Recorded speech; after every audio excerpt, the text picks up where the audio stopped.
Après avoir quitté ses fonctions officielles, on le retrouve au cœur d'un drame survenu il y a bientôt 20 ans. L'attentat contre l'avion du président du Rwanda. L'événement déclencheur du génocide. Paul Baril, bonjour. Bonjour.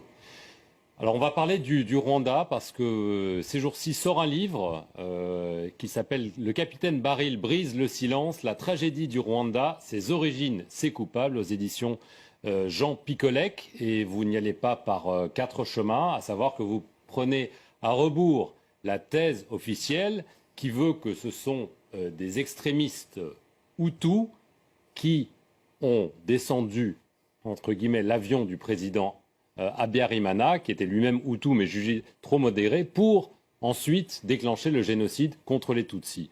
Pour vous, cette thèse est totalement fausse. Dites-nous pourquoi. Parce que d'abord, on n'a jamais donné le nom de ces extrémistes. On parle d'un groupe d'extrémistes. Moi, je voudrais savoir lesquels ont appuyé sur la détente. Et je suis un enquêteur, je suis un gendarme et fils de gendarme. La première question qu'on se pose, à qui profite le crime ?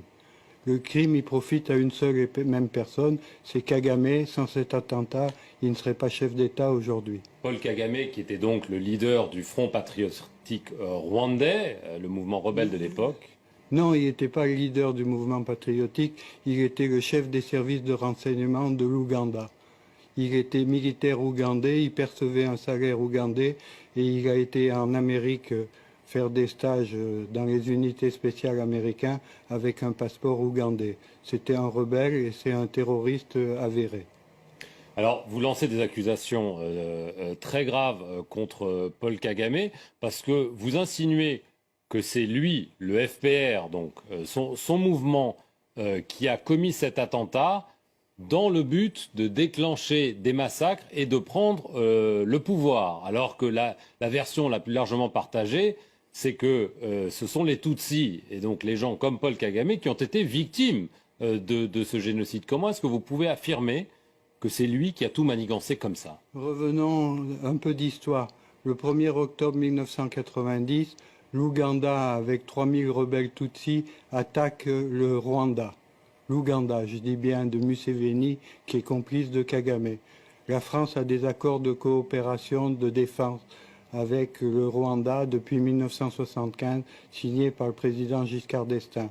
Le président Mitterrand apporte le soutien et l'aide au Rwanda et on combat les rebelles ougandais et les gens du FPR. Nous sommes en 1990. Il y a 4 ans de guerre jusqu'à ce que l'avion soit détruit par un attentat terroriste. Dans cet avion, il y a 2 chefs d'État en fonction, plus l'ensemble du gouvernement du Rwanda. C'est le déclencheur et c'est le point que Kagame s'appuie pour laisser massacrer les Tutsis de l'intérieur, c'est-à-dire ceux qui sont restés au Rwanda, qui sont considérés par Paul Kagame comme des collaborateurs. Ça n'a rien à voir avec les Tutsis de l'extérieur. Comment est-ce que vous pouvez affirmer cela? Ça paraît quand même impensable que lui-même aurait laissé massacrer son peuple, entre guillemets, pour parvenir au pouvoir. Comment est-ce que vous pouvez l'affirmer? Il l'a pas fait tout seul, il l'a fait avec l'aide des Américains et de l'ONU. À cette époque, il y avait la MINUAR qui était 2800. La force de l'ONU. La force de l'ONU, commandée par le général canadien Roméo Dallaire. Le soir de l'attentat, les 2800 soldats de l'ONU se sont restés 280 soldats. La force de la MINUAR aurait pu protéger les Tutsis de l'intérieur. On a dégagé volontairement cette force qui aurait pu se mettre en travers des génocidaires.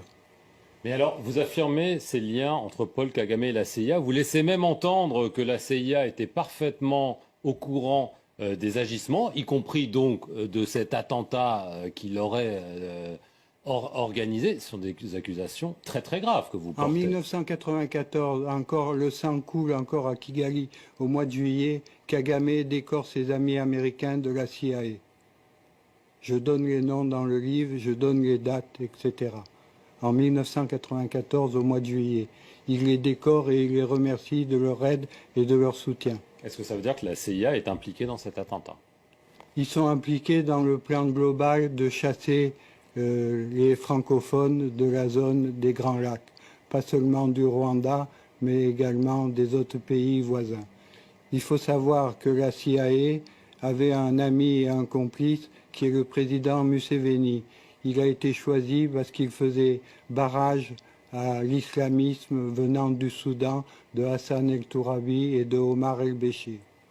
J'étais en mission pour le président Abiramana et pour la France, au même titre que les 3 pilotes, copilotes, mécanos, qui ont été abattus. On collaborait pour notre pays. La France était en guerre jusqu'aux accords d'Arusha, qui sont le travail de la France et du président Mitterrand.